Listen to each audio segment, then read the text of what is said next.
Hey, welcome back. And with me I have Chase Holcombe, who is running for District 5 City Council place in Lauderdale County for the city of Florence.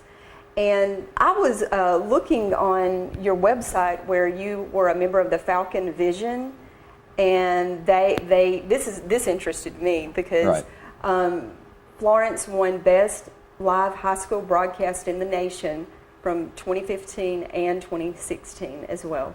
So can you tell me a little bit about what you did there with the video? Right, so I was actually the color commentator for the Falcon Vision team.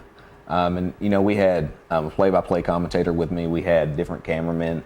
We had an audio engineer. We had a producer, all the different positions.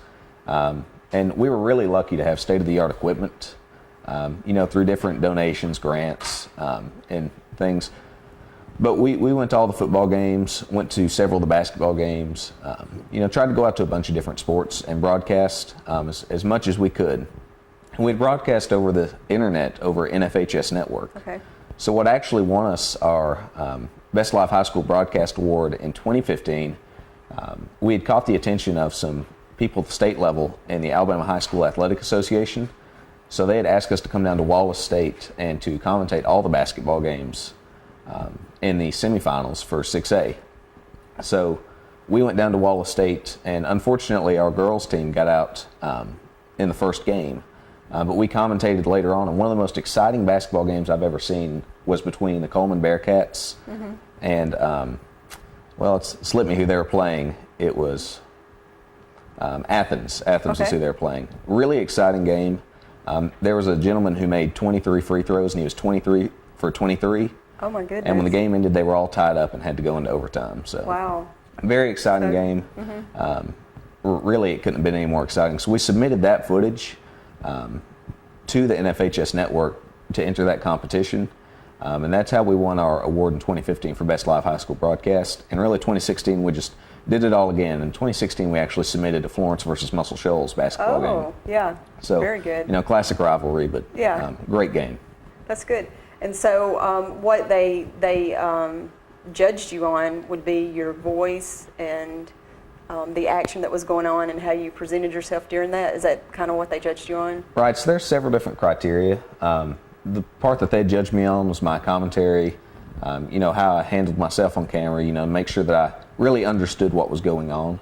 They'd also judge the camera shots that our cameramen were making. They would judge the different takes that, the producer was telling them to make. So they would judge really all different aspects. Well, that's an honor. Right. Well, thank you. Okay, we have a lot of people that are interested in, I guess, the journey of how you got to where you are today. And so if you don't mind to tell us a little bit. You're barely 18, is that right? Right. So right now I'm about 18 in a month. Okay. So trying to get on the ballot was a lot more of a struggle than I anticipated. When I went to go sign the affidavit, I was informed that I'd not be able to, because there's a term used in the affidavit, qualified elector. Says I'm presently a qualified elector. That's never been defined by Alabama state law before. As you might know, in Alabama, you can register to vote at 17 and a half if you're 18 by the next election. So I was registered to vote, but they basically said, it's our opinion that, you're not going to be able to run, because I turned 18 on July the 20th, and the deadline was July the 19th. Okay. So they had said that it was their opinion. They didn't think I'd be able to run. So ultimately, I felt confident in my case. I was a registered voter. In 2013, there was an Attorney General's opinion that said, qualified elector has never been defined by state law, but we generally interpret that to mean the same as a registered voter. So I felt strong in my case and went and got an attorney, and we filed an injunction against the city. We had to go into a court hearing. I had to testify for a couple of hours, and ultimately the judge ruled for them to allow me to be on the ballot. Good deal. So when you went in there, who was telling you, no, you can't? Was it just the secretary and you was just going by the paperwork, or did you go in front of the city council? Right, so it's the city clerk's job to do that. And this is an unprecedented type thing. So it was the Secretary of State's opinion that I would be able to, but the Alabama League of Municipalities said that they weren't so sure about that. Right. But ultimately, in the Alabama League of Municipalities handbook, it does say that the mayor and clerk are not to judge the qualifications of a candidate. If a question is raised, it's to be brought before a judge. Right. So that's really how it should have been handled, but it was an unprecedented situation. So Right. So a lot of times people don't really know all the rules, and you have to be educated. Right. So Right. that's good. Good for you. So now, what are some of the changes that you plan to do in the next 4 years if elected? Right. So there's really 4 main issues that I'm running on. But really, if you go to my website, chaseholcombe.org, that's CHASEHOLCOMBE.org, you can see where I stand on a lot of the issues. But the 4 main issues I'm running on, I'm talking about tourism reform in the Shoals, making sure that we're appointing people who have experience in the tourism or hospitality industry to the tourism board, rather than just, well-connected people in the area. So that way we can have professionals making professional decisions on the tourism board. And I'd also like to see a Lauderdale County, Colbert County consolidated tourism board. Right now there's so much to offer on both sides of the river, but the way that the tourism boards make their money is through a lodging tax. Right now Florence is really blessed to have, the Marriott Hotel and other hotels. So a lot of times people would stay in Florence and, maybe visit on this side of the river as well. But what we end up with is a lopsided budget, much larger in Lauderdale County than Colbert County, and each side only wanting to promote their side of the river. Right. So it would better serve the Shoals area, since we are such a homogeneous area, if we had a consolidated tourism board. That makes sense. Right. So I'm also looking at economic freedom in Florence. You might have seen me in the news a little while back protesting the council's fireworks ordinance. They had passed a fireworks ordinance that restricted new business into the area to apply for a permanent structure for-profit permit. It basically said you had to be a, quote, resident wholesaler, which means you have to come into Florence, convince a nonprofit to sell your product for 5 consecutive years before you can even apply for a for-profit permanent structure permit to sell fireworks out of. Wow. So that's really crony capitalism at its finest. Right. So it's ordinances like that I plan on fighting if I get elected to the city council. But I think it's important for us to remember it's not just fireworks. If this was anything, if it was a jewelry store, if it were a restaurant, Really? if it were, I'd still be against it. Right. No matter, because sometimes we get too caught up in saying, oh well, it's just fireworks, but we have to remember the precedent has been set. Right. Right. That's So good.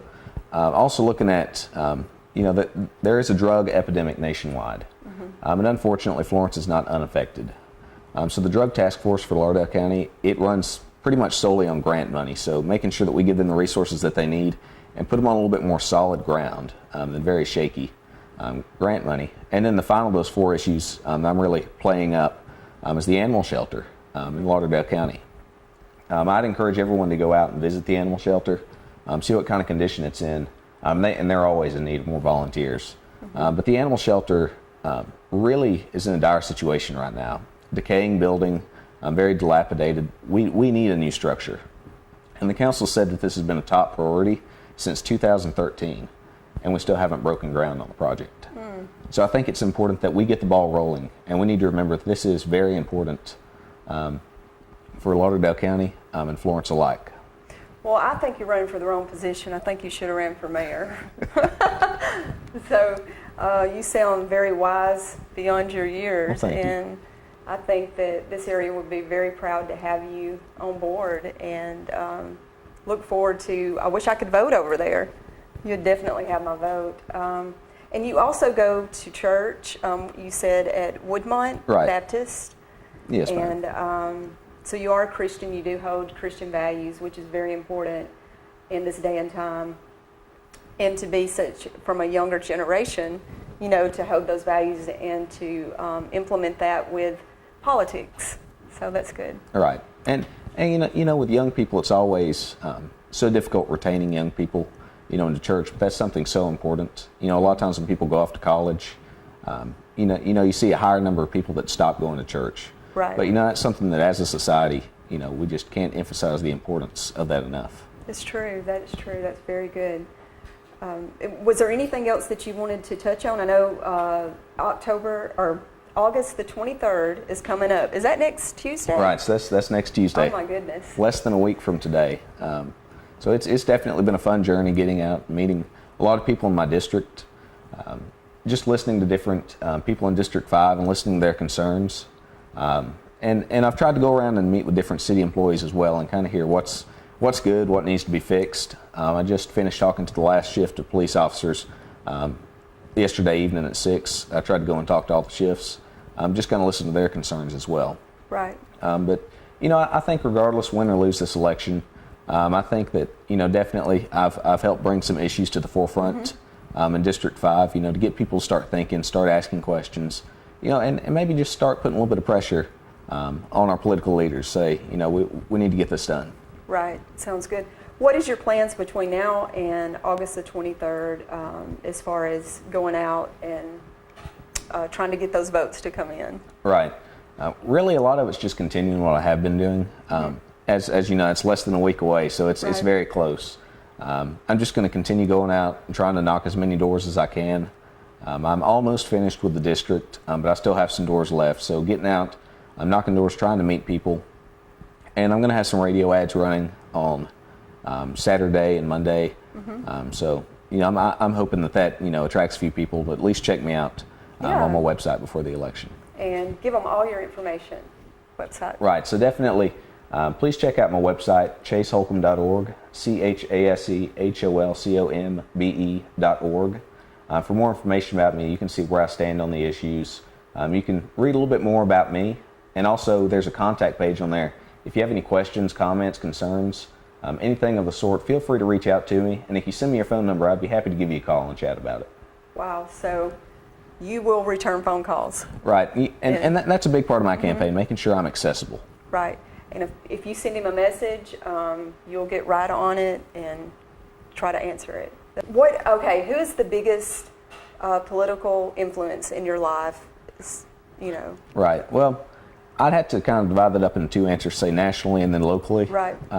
Nationally, I'd have to say I really started to get more involved. Love him or hate him, Ron Paul, when he ran for president in 2008, 2012, he really believed what he was saying, and I think he was really a breath of fresh air because, he asked questions. He asked the questions that need to be asked. I didn't agree with everything he said, but listening to, some of the thought-provoking things that he said really got me to start asking questions and, start to challenge things and say, maybe even though we have a two-party system, maybe there aren't only two sides to every issue. Right. Maybe there aren't, only two different ways that we can go about things.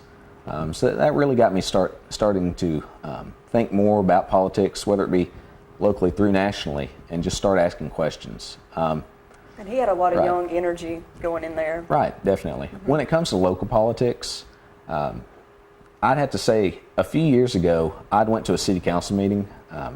Before I really had any interest in running, this has been several years ago. I believe it was actually with my brother because he was fulfilling a Boy Scout requirement. So we had went to one, and just to see Dr. Morris, Barry Morris up there on the city council, and see his genuine concern, versus, a lot of elected officials who, fall into that trap of, the status quo, fall into the trap of do-nothingness. I'd have to say Dr. Morris really inspired me, in local politics, to get out and, try to say, we don't need more of the status quo. We need fresh new ideas. We definitely need, a change in the way things are done. Right, that's true. And you are a pet lover. Right. Do you have any pets? I do. I have a little West Highland Terrier. His name is Ace. We've had him for several years. Aww. Before we moved into the city, when I was a lot younger, we actually had a big German Shepherd. One of the most lovable dogs you'd ever meet. And I still remember the story about him when I was very young. I'd bought him a dog toy one time, and I just could not get him to play with the dog toy. And there's 6 or 7 year old me, so I had the idea. I put mustard on it because I knew that he liked mustard. So that was pretty smart. Right. So that got him to at least make me think that he was enjoying it. That's pretty good. Well, I really enjoyed getting to know you some, and I hope this helps the people to kind of get to know who you are and what you stand for. And I feel very honored and hope you do well. Well, thanks so much. I really appreciate you having me on. All right. Thank you for watching. We're going to go to a commercial break. And remember that Miss Debbie Cox is going to do her real estate show at 9 a.m. And she did interview the mayor, and they walked downtown and went into some businesses. If you've not seen it, it's really, really good. And we really appreciate the mayor of Sheffield, Mr. N, and Miss Debbie Cox for the show as well. and thank you for watching.